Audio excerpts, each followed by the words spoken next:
7,000 కోట్ల అప్పు చేస్తే అంటే సంవత్సరానికి 41,000 కోట్ల అప్పు చేస్తే అప్పులు అని గుండె బాదుకున్న కాంగ్రెస్ సన్నాసులు ఇవాళ ఒక్క సంవత్సరంలో 1,62,000 కోట్ల అప్పులు తెచ్చిన విషయం ఒక మాట చెప్తారేమో అనుకున్నాం.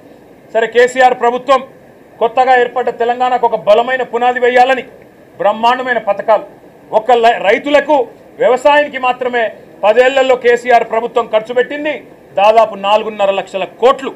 రైతు బంధు రూపంలో 73,000 కోట్లు, రుణమాఫీ రూపంలో 28,000 కోట్లు, ఇరిగేషన్ ప్రాజెక్టుల రూపంలో, అదేవిధంగా వ్యవసాయ పనిముట్ల రూపంలో, మెకనైజేషన్ రూపంలో, డ్రిప్ రూపంలో, సబ్సిడీల రూపంలో, ఉచిత విద్యుత్ రూపంలో మొత్తం 4.5 లక్షల కోట్ల రూపాయలు తెలంగాణలోని 70 లక్షల మంది రైతులకు ఇవ్వడం వల్ల ఇవాళ భారతదేశంలో తెలంగాణ వరిధాన్యం ఉత్పత్తిలో నెంబర్ 1 అయ్యింది.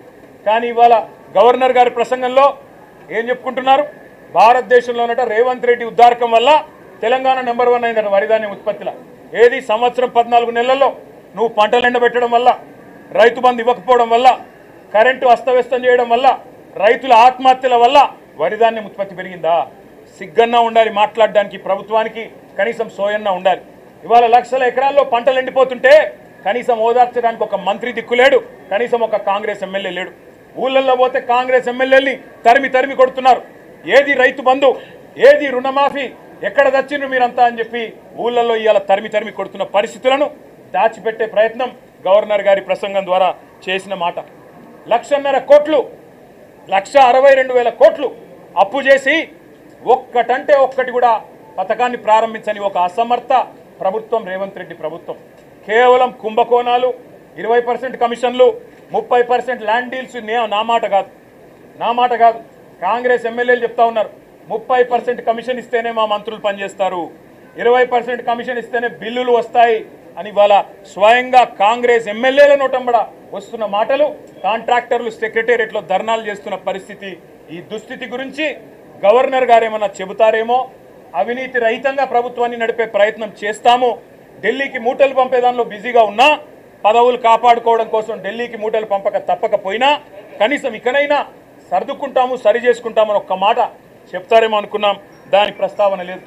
ఒక్క గ్యారంటీ లేకుండా, ఒక్క గ్యారంటీ అమలు చేయకుండా, 420 హామీల్లో కనీసం ఒక్క హామీ అమలు చేయకుండా, ఇవాళ ఒక్క కొత్త ప్రాజెక్టుకు ఇటుక కూడా పెట్టకుండా 1,62,000 కోట్ల అప్పు చేసినందుకు గవర్నర్ గారు ఏమైనా మందలిస్తారేమో రేవంత్ రెడ్డి గారిని అనుకుంటే, మరి అక్కడ కూడా గాంధీ భవన్లో ఒక కార్యకర్త చేసే ప్రసంగం లాగా ఇవాళ గవర్నర్ గారి ప్రసంగం సాగింది.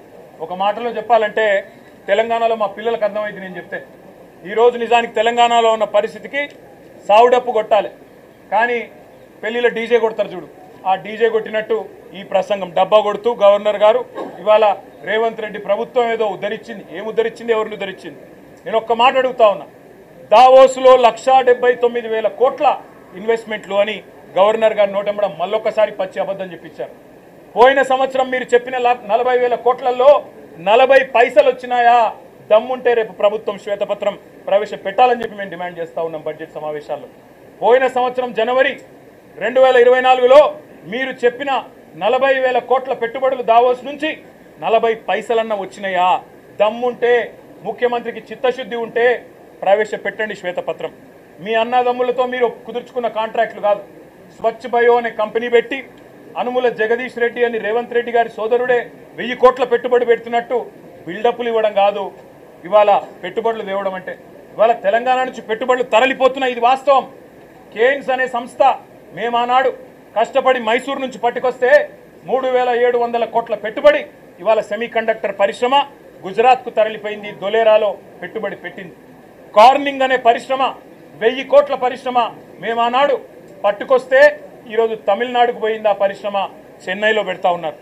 అదేవిధంగా ప్రీమియం ఎనర్జీ అనే కంపెనీ 1,700 కోట్ల పెట్టుబడి సోలార్ కంపెనీ ఇవాళ ఆంధ్రప్రదేశ్కి తరలిపోయింది. వాస్తవాలు ఇట్లా ఉంటే 1,79,000 కోట్ల పెట్టుబడులు, 1,79,000 కాదు కదా, 1,79,000 కోట్లు కాదు కదా. ఈ ప్రభుత్వం ఎంత అసమర్థ ప్రభుత్వం అంటే కొత్తగా ఒకరు కూడా పెట్టుబడి పెట్టడానికి ముందుకొచ్చే పరిస్థితి లేదు. వీళ్ళ ఆర్ఆర్ ట్యాక్సులు, వీళ్ళ కమిషన్లు, వీళ్ళ దాడికి తట్టుకోలేక నిర్మాణ రంగం కుదేలైపోయింది. రియల్ ఎస్టేట్ మొత్తం అస్తవ్యస్తం అయిపోయింది. ఇప్పటికే నిర్మాణ రంగం పూర్తి స్థాయిలో పడిపోయిన పరిస్థితి. ఇంకోవైపు ప్రభుత్వమే స్వయంగా చెప్తా ఉంది ఇప్పటి వరకు తమ ఫిజికల్ టార్గెట్లు రీచ్ కావడం లేదని బడ్జెట్లో కూడా చెప్తారని అనుకుంటా ఉన్నాం. కాబట్టి పరిస్థితి ఏమో ఇట్లా ఉంటే ప్రతి పదం గవర్నర్ గారితో ఈరోజు చెప్పించింది అబద్ధం, ప్రతి మాట ఈరోజు గవర్నర్ గారి నోటెంబడ వచ్చింది అసత్యం, ప్రతి వాక్యం పచ్చి మోసం. మరి మోసం చేసింది ఇవాళ తెలంగాణ ప్రజల్ని మాత్రమే కాదు, గవర్నర్ గారిని కూడా ఈ రాష్ట్ర ప్రభుత్వం మోసం చేసింది, గవర్నర్ గారిని కూడా అవమానించింది. ఇంకొక మాటలో చెప్పాలి అంటే దశ దిశ ఏదీ లేని కేవలం ఒక డబ్బాలో గులకరాళ్ళే చూపితే ఎట్లయితే సౌండ్ వస్తుందో అట్లాంటి అది పరిస్థితి తప్ప ఇంకొక మాట కూడా లేదు. ఇంకా దారుణమైన మాట, బీసీలను కులగణన పేరుతో వంచి అవమానించి, ఈ మాట మేమనలేదు, ఒక కాంగ్రెస్ ఎమ్మెల్సీ గారంటే ఆయనను కూడా సస్పెండ్ చేసి పారేసినారు. మీరు ఎట్లా తగ్గిస్తారయ్యా?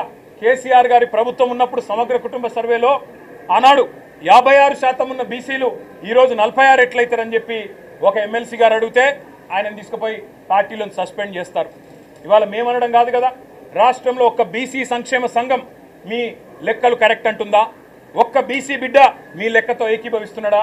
అదేవిధంగా మీ ఎమ్మెల్సీలు మీ ఎమ్మెల్యేలైనా కనీసం వాళ్ళైనా ఏకీభవించే పరిస్థితి ఉందా? ఇవాళ కులగణన పేరుతో బీసీలను వంచి వాళ్ళను కూడా మోసం చేసి వాళ్ళ సంఖ్య కూడా తగ్గించి వాళ్ళను ఉద్ధరించినట్టు సోషల్ జస్టిస్ అని ఇవాళ గవర్నర్ గారి నోటెంబడ అబద్ధాలు చెప్పడం అంటే నిజంగా కూడా సిగ్గుచేటు. అదేవిధంగా కాంగ్రెస్ తల్లిని తీసుకొచ్చి రుద్ది, కాంగ్రెస్ తల్లిని సెక్రటేరియట్లో పెట్టి, రాహుల్ గాంధీ తండ్రిని సెక్రటేరియట్ ముందు పెట్టి అదేదో గొప్ప పని చేసినట్టు, తెలంగాణకు వాళ్ళేదో ఉద్ధరించినట్టు సిగ్గు లేకుండా మాట్లాడుతున్న ఈ ప్రభుత్వానికి మేము చెప్పేది ఒకటే, కాంగ్రెస్ తల్లిని రాహుల్ గాంధీ తండ్రిని మంచిగా భద్రంగా ప్యాక్ చేసి గాంధీ భవన్ పంపిస్తాం 3 ఏళ్ల తర్వాత, తప్పకుండా ఎక్కడ పెట్టుకోవాలో అక్కడ పెట్టుకోండి అని చెప్పి కూడా తెలియజేస్తూ, గవర్నర్ గారి ప్రసంగం ఈరోజు పూర్తి స్థాయిలో ప్రజలను వంచడమే కాకుండా ప్రజలను మోసం చేయడమే కాకుండా గవర్నర్ గారి ప్రతిష్టను కూడా తగ్గించిందనే మాట కూడా నేను మీకు తెలియజేస్తా ఉన్నా. Thank you.